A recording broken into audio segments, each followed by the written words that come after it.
શ્રી ગણેશાય નમઃ. મિત્રો, આ વિડીયોમાં આપણે સાંભળીશું અષાઢ માસની ગુપ્ત નવરાત્રિના ત્રીજા દિવસે 10 મહાવિદ્યાની ત્રીજી મહાવિદ્યા માં ષોડશીની કથા વિશે. મિત્રો, જો આપને મારો આ વિડીયો પસંદ પડે તો તેને લાઈક, શેર અને સબસ્ક્રાઈબ કરવાનું ભૂલશો નહીં અને કોમેન્ટમાં જય માતા દી જરૂરથી લખજો. માં ષોડશી, જેને માં ત્રિપુર સુંદરી પણ કહેવાય છે, આ 10 મહાવિદ્યા એ આદ્યશક્તિમાં પાર્વતીના 10 સ્વરૂપો છે, જેને તંત્ર અને બ્રહ્માંડની અપાર ઉર્જાના પ્રતીક માનવામાં આવે છે. તંત્ર ક્રિયામાં આ 10 મહાવિદ્યાનું ખાસ મહત્વ છે. જે વ્યક્તિ માં દુર્ગાની આ 10 મહાવિદ્યાની આરાધના, સાધના કે ઉપાસના કરે છે, તે વ્યક્તિ તમામ ભૌતિક સુખોને પ્રાપ્ત કરી અને બંધનમાંથી મુક્ત થઈ જાય છે. આ 10 મહાવિદ્યા, જેમાં ષોડશી મહાવિદ્યા, જેને માં ત્રિપુર સુંદરી, માં લલિતા કે રાજરાજેશ્વરી તરીકે પણ ઓળખવામાં આવે છે. ષોડશીમાં ત્રિપુર સુંદરી એ ત્રીજી મહાવિદ્યા છે.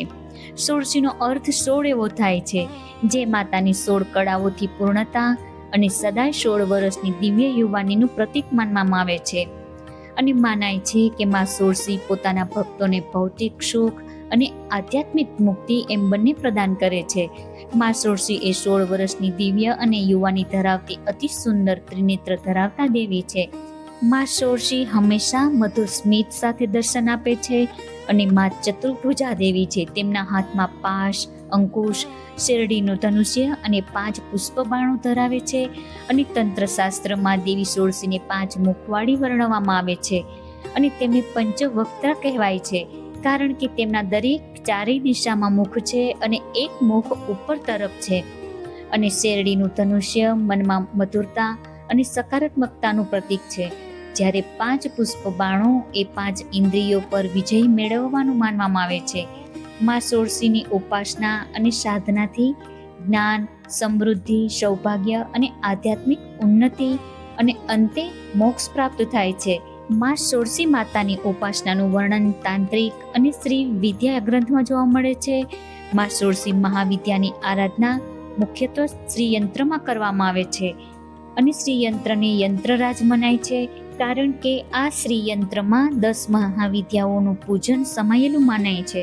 શ્રી વિદ્યાનું કે 10 મહાવિદ્યાઓની ઉપાસનાનું સામાન્ય જ્ઞાન ધરાવતા ઘણા સાધકો હોય, પરંતુ શ્રી વિદ્યા અને માં ષોડશીની સાધના ગુપ્ત અને રહસ્યમય છે, જેના મંત્રો અને ઉપાસનાની દીક્ષા યોગ્ય સાધકોને ગુરુ પરંપરા દ્વારા જ આપવામાં આવે છે. માં ભગવતી શ્રી ત્રિપુર સુંદરીની ઉપાસના અને સાધના માટે શ્રદ્ધા, વિશ્વાસ અને નિયમિતતા સાથે સમર્પણ જરૂરી છે. દૈનિક પૂજા જાપ કરવાની ક્ષમતા હોય અને ગુરુ પ્રત્યે અડગ નિષ્ઠા, શ્રદ્ધા હોય, તેઓએ જ યોગ્ય ગુરુના માર્ગદર્શન હેઠળ માં ષોડશીની સાધના કે ઉપાસના કરવી જોઈએ. યોગ્ય ગુરુની આજ્ઞા અને માર્ગદર્શન વિના માં ષોડશીની સાધના કરવાનું યોગ્ય મનાતું નથી અને તેમણે કરવી પણ ના જોઈએ. આમ માં ષોડશીની સાધના અત્યંત રહસ્યમય અને ગૂઢ છે. મિત્રો, હવે આપણે આગળ સાંભળીશું માં ષોડશીની ઉત્પત્તિની કથા વિશે. ભૈરવ્યામલ અને શક્તિલહેરી જેવા ગ્રંથોમાં વર્ણન છે કે એક વખત પરાંબા માં ભગવતી પાર્વતીએ ભગવાન શિવજીને પૂછ્યું, હે પ્રભુ, તંત્ર અને સાધનાથી મનુષ્યના રોગ, દુઃખ અને દરિદ્રતા દૂર થઈ શકે છે, પરંતુ મનુષ્યોને જન્મ મરણના બંધનમાંથી મુક્તિ કેવી રીતે મળે?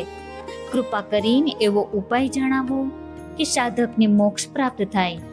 દેવી માં પાર્વતીના આ કલ્યાણકારી પ્રશ્નોથી પ્રસન્ન થઈ અને ભગવાન શિવે તેમને શ્રી વિદ્યા અને ષોડશી સાધનાનું દિવ્ય જ્ઞાન આપ્યું અને આ જ્ઞાન આદિશક્તિના સ્વરૂપે પ્રગટ થયું. માં ત્રિપુર સુંદરી એટલે કે માં ષોડશી એ 16 કળાઓથી પૂર્ણ હોવાથી તેમનું નામ ષોડશી પાડ્યું.